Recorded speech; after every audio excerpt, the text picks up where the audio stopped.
Next up, we have Affection Addiction featuring Poppy, synth the original song by Cat and Akupe featured in Beat Saber is my understanding.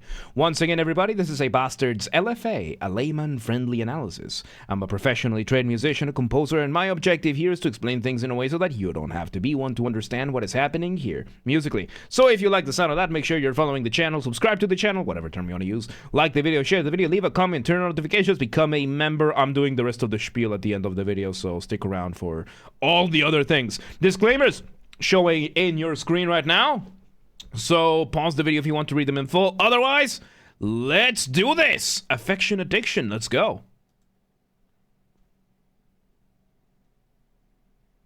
Silence.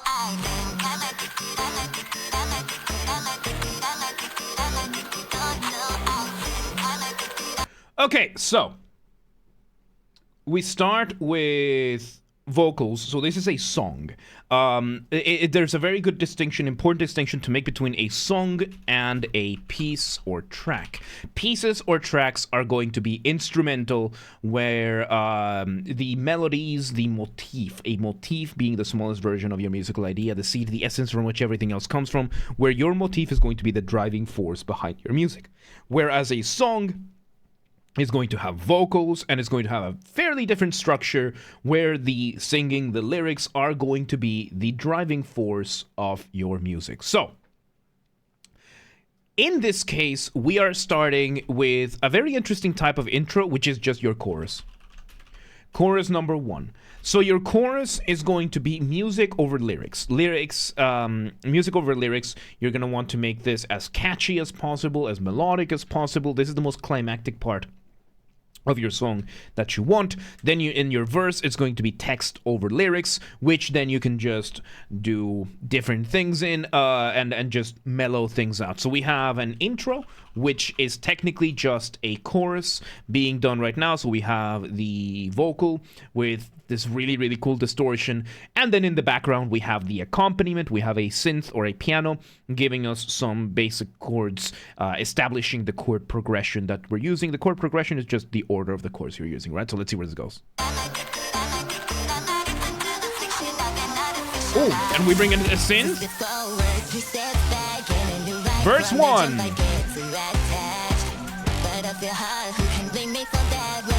And I like this. So during the verse, now we get our actual melody. On top of this, we're having a motif being played on top of the lyrics, while the lyrics are having a somewhat simple, melodically speaking. Like there's not a very complex melody going on in the vocals. We are having higher up, we're having a melody being done with arpeggios. So arpeggios is when you play a chord one note at a time. By the way, I have a piano now. I've always had this. It took me 4 months to realize that I could just turn on the keyboard and I can actually just get you this. So, when you're playing chords, you can do it one or two ways. You can do a block chord, which is just playing the chord, or you can do an arpeggio, which is to play them one note at a time. And right now we are getting an arpeggio, and the cool thing about arpeggios is that they can be very much used as a melody in and of themselves. It merges harmony with melody in a very, very cool way. I should not have clicked that. I should not. There we go. So yeah, we're having this while in the background we have the other instruments giving us what we call accents or accentuation. We are having the background, so there's no set beat just yet. There's no drum beat. So in the meantime, the background, the rest of the accompaniment is giving us accents of the rhythm, giving us specific points in the rhythm where they are being played in staccato. Staccato just means short bursts. So with that, let's see where it goes. It's mainly the bass. So there we go. The drum beat is slowly speeding up. This is the pre-chorus, by the way. So, pre-chorus, there you go. So as you can hear, the pre-chorus is going to be a little bit more melodic than the verse, but it's not entirely all the way to the chorus. It's not the same catchy melodies, but we are slowly incrementing things because, again, verse is going to be lyrics over melody, over music. Chorus is going to be music over melody, over lyrics, and pre-chorus is going to be a nice middle ground so that you can smoothen the escalation. Let's see where this goes.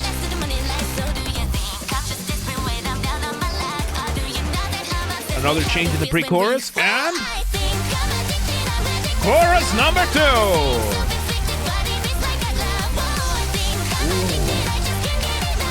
Ooh. Man, it's such a massive difference between the first iteration and this iteration of this. So you can tell how important your drums really are.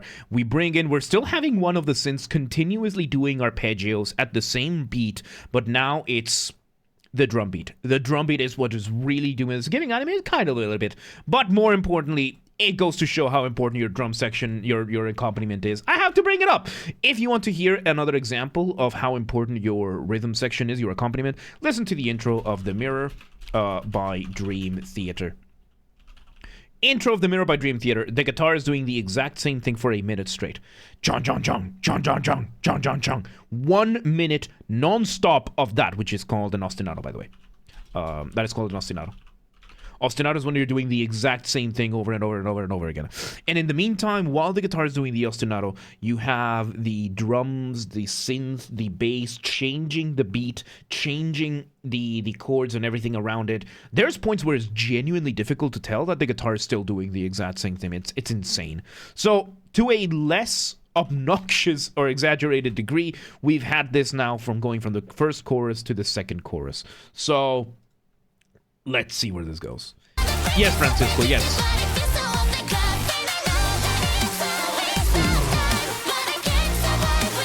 Ooh, second half of the chorus now. Very nice change of melody. So now we have the full chorus. So it turns out that the intro was just part of the chorus. It wasn't the full chorus. And now we're having the full chorus. I like this. Let's see where it goes. I really like her voice.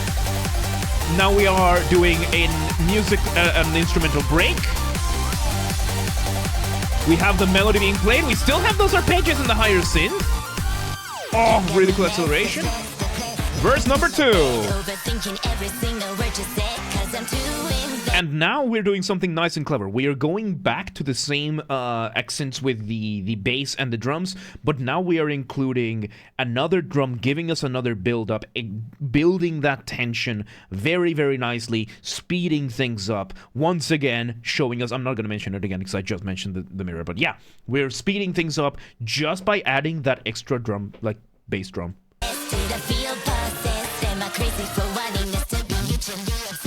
Oh, really cool accents. We use a, like, tune thing, like this thing is offline tune as a rhythmic displacement. So, rhythmic displacement, and classically I think for the dollar. So, rhythmic displacement being when you take rhythm and you push things around forward or back in the rhythm. In this case, using this sample of the, like, static to push back a little bit to bring a forward what I think is the pre-chorus number 2. I think it's either pre-chorus. I think it's pre-chorus number 2. It's the beep for the sensor. It's a beep for this channel is offline kind of thing. It depends on which section of the internet. But yes, let's see. Yep, this is pre-chorus number 2, which means chorus number 2, chorus number 3. It's catchy, very catchy. I really like her voice, dude. Nice. There we go, second half. For the back, all right. Classically appreciate it.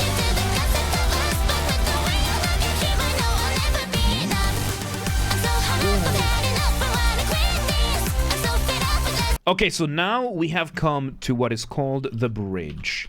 The bridge is a change of pace completely. Right now we're going from what used to be straight eighth notes, the bucka bucka bucka bucka bucka bucka bucka, to what is called triplets.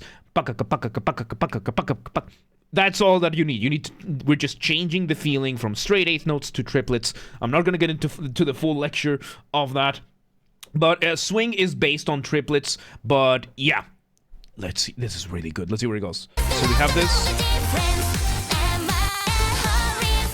So yes, and the whole point of a bridge is to change the vibe of the song, because this way is just. Where are you in the GD tab? What are you asking me for? I have no clue, dude. I have no clue. So yeah, very catchy song. And yes, when you have the bridge, you are trying to change, because when you're making music, you want some sort of undulation. You want your music to breathe to a certain extent.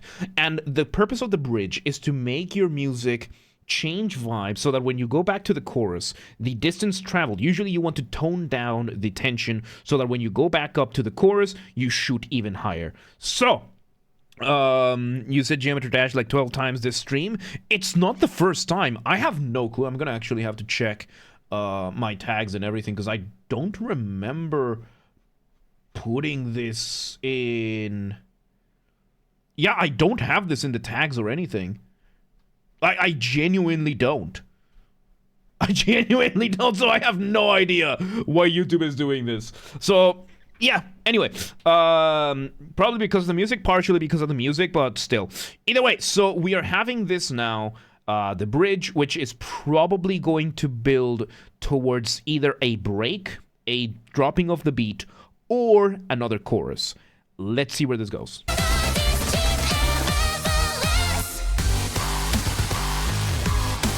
Dropping of the beat! So, we've gone from the bridge to beat drop. We're going to call it a beat drop.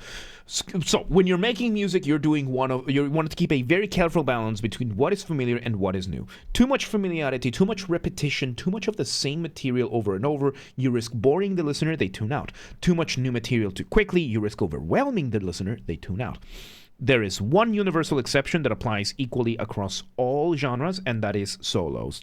You're bringing a solo of any kind, you can get away with whatever you want as long as it's cool enough and it sounds like it fits enough. However, electronic music has one additional exception, which is dropping the beat. We are doing something fairly different from before. As long as it sounds cool, it sounds cool. So yeah, let's see where it goes. So now we're in the beat drop. Let's see where it goes. We're using partially the bass from before. Escalation of the dropping of the beat. Oh my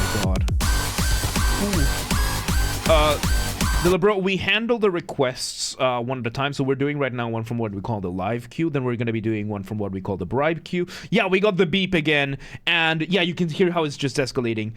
So we're doing live, then bribe, then one more from the live queue. We pick them at random.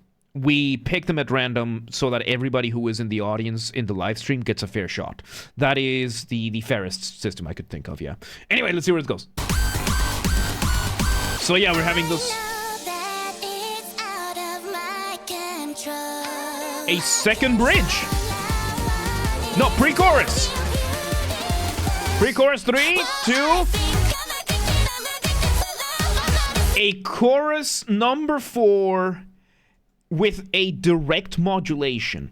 So, when you're making music, you have 3 elements: melody, harmony, and rhythm. Now, harmony being the most difficult and complex out of the 3, because harmony is what chords you have, what scales you have, what chords you can make out of your scales, what scales you can make out of your chords, the relationship between the chords, the relationship between the scales, the relationship between the sets of chords that you're using, and whenever you change, etc., etc., you can just... Do you not care about copyright? Yes, I do. What I do is, it falls under fair use. This is fair use. This is not a market replacement for what we do, for this artist. This is not meant to replace the artist. I have thought very carefully about this, which is why we only do like video game or video game adjacent music, because people understand in these circles how copyright works. So yeah, don't worry about it. We're doing fair use for this kind of stuff. So back to harmony, and with harmony, what just happened right now is called a modulation. Modulation is when you go from one set of chords to another set of chords. Let's bring the keyboard, right? So if we have, for example, the key of C major, and then we want the key of, let's see, D major.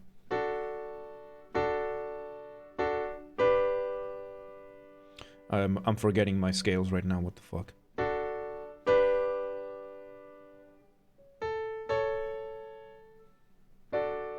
So yes, we have the key of C major, it's the key of D major, and to change between those, you have to engage in what is called modulation.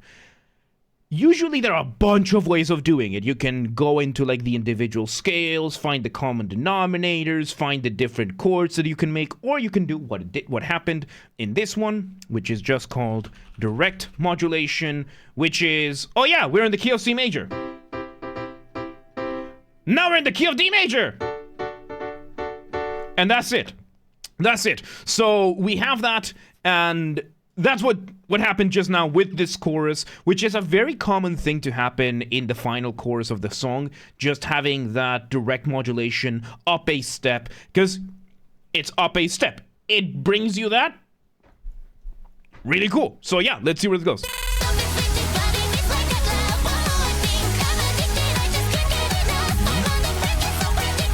So now we're either gonna have a modulation.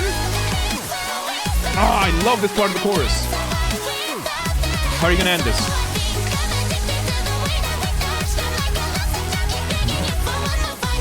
Really go. And we bring the outro. Using the same music from the chorus. Couple more repetitions. Oh, that was really good. We ended with one final run of the vocals, one last run of the vocals of the chorus, and one last hit of the drums, and there you go. Man, that was really good. That was really, really good. There you have it. Here's the overall structure in the end. We had an intro with the chorus. We had an outro with the chorus. 1, 2 verses, 3 pre-choruses, 4 choruses, all things considered, a break, a bridge with a beat drop. Really good, man. This is really, really fun. And there you have it. That was Affection Addiction featuring Poppy Synth, the original song by Cat and Akupe. Featured in Beat Saber is my understanding. Once again, everybody, this has been a Basterd's LFA, a layman-friendly analysis. I'm a professionally trained musician, a composer, and my objective here has been to explain things in a way so that you don't have to be one to understand what's happened here musically. So, if you're watching this on the YouTube video archive thing, thank you for watching. Make sure you're following the channel, subscribe to the channel, whatever term you want to use. Like the video, share the video, leave a comment, turn on notifications, become a member. Once again, everybody, if we somehow hit 10,000 subscribers on YouTube before Christmas 2025, which is an actual real possibility, it blows my mind. Thank you again, everybody, for being here. I do not take this for granted. I'm grateful every single day that I get to do this at all, and that any of you watch and like this to begin with. I don't care that this is not my full-time job. I don't care. I'm just happy that I get to do this. So, yes, if we somehow hit the 10,000, I will take a single fan fiction of the choice of the community, and I will fully produce, record, and voice act an audiobook for it. We also have a member who offered to do a Discord Nitro giveaway. So, if you want to add to the hype, or if you have other ideas to build hype, let me know. Comments, Discord, whatever. Yes, this has to be achieved through legitimate and honest means only. No account duping, no botting, no buying followers, nothing like that, no rat behavior. Share the videos, the streams with your friends, with your families, with your family's friends, with your friends' families. Those are two distinct concepts, by the way. Use the hype function on YouTube. I don't know how it works, but we have a group on the Discord that does. Link down below. Go check out, go coordinate with them. And artists, Cat, Akupe, if y'all ever need a guitarist or some voice acting or some Mongolian throat singing, you know, the good old kind of thing, or anything else, let me know. Same goes for any other artist on YouTube. If you want to collaborate, just reach out, let me know, and we will make it happen. If you know an artist on YouTube, Let them know. Do not harass anyone. Do not spam anyone. Don't be a rat. Members get early access to the content. I schedule the videos for the week on Saturdays, and if you're a paid member on YouTube, regardless of the tier, you get access to the videos when I schedule them. So become a member today. If you want to listen to this without me interrupting every 3.5 seconds, I will be linking it in the description down below. If you want to request a song and you're not on the live stream, check the pinned comment of this video. It has the instructions. And if you want to catch the streams when they happen live, we aim for Monday through Friday, 6 p.m. Central European Time. If you're not in Europe, do not worry. We have the full up-to-date streaming schedule showing in your local time zone in both Discord and Twitch. So if you live in Paris, Kiribati, and you're like, but what time is 6 p.m. in Hungary? I don't live there. Don't worry, just go to the Discord or the Twitch, and it's all there. And follow the gaming channel. It's all there in your local time zone. And follow the gaming channel. We have a gaming channel because, of course, I have a gaming channel. Games are Basterd. That's where I put the game, the recordings of the video game after shows when they happen. We record them in the main channel, and then the recording goes on the gaming channel. Link down below, or just search on YouTube. Same username as James R. Basterd. Just swap the J for a G, and you got it. And, yeah, there you go. There you go. Affection, Addiction. That was really good, dude. That was really good. I really like her voice, yeah. Really good stuff, man. Really good stuff. But, yeah, let's move on. Let's move on.